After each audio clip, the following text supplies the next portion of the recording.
Tomorrow, many in our city are facing eviction because of the expiration of certain COVID-19 rental protections. But that is not the headline of today.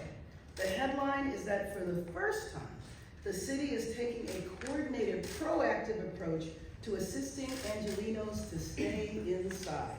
Our message today to Angelenos is clear. Do not self-evict. If you receive a notice, file a response. And most importantly, reach out to the city for support. We are doing everything we can to move people off of the streets and into housing.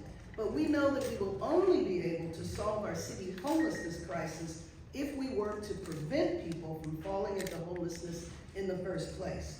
Just about a month ago, we saw the homeless count from last year, and we know that it has gone up. We want to make sure that that doesn't happen next year, but we're very concerned about the fact that many more people could fall into homelessness, which is why I've been working with our partners on the City Council, as well as the Housing Department and the Mayor's Fund, to prepare this unprecedented approach of proactive outreach directly to tenants and landlords at risk of eviction, and work to ensure that tenants and landlords have the resources they need during this important time. This is historic because of the targeted approach, which is possible because of language passed by the City Council earlier this year. So I want to acknowledge our leader here on this issue, Councilmember Nithya Raman, for her leadership in Council to make that happen, and her pledge to continue to work together to see this through.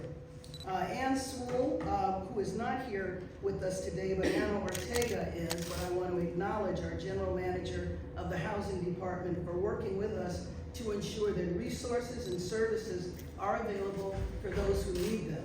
And Conway Collis, who is the President and CEO of the Mayor's Fund for Los Angeles, for the work that he is doing with the program We Are LA to ensure that the services actually get to those people who need them.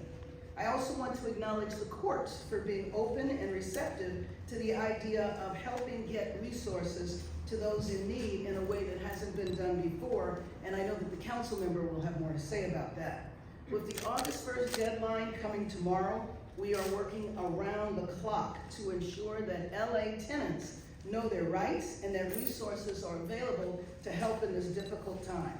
But as we've seen during the pandemic, simply providing resources is not enough.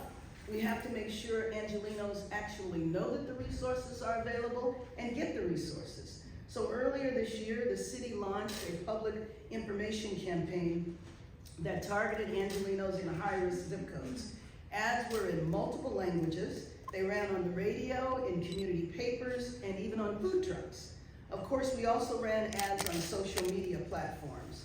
But we need direct contact in addition to that, which is why the Mayor's Fund is working with the Housing Department. It is important to note that this work does not stop here, and it does not stop today. This is a sustained effort. In the coming days, the City Council will consider proposals from my office to utilize Measure ULA dollars to fund rental assistance, including a short-term emergency assistance program, an eviction defense prevention program, a tenant outreach and education program, and a protections from tenant harassment program to educate tenants as well as landlords about their rights. We will continue to lock arms with our partners to solve this crisis so that everyone in Los Angeles has a safe place to sleep at night and that no one is sleeping on the streets. I want to close by emphasizing that our goal, again, is to keep people in their homes. The headline today is that there is help available and that the city is taking unprecedented actions to keep Angelenos inside and to make sure that landlords, especially small landlords, do not go into foreclosure. So rental assistance goes directly to those landlords to help keep their tenants inside.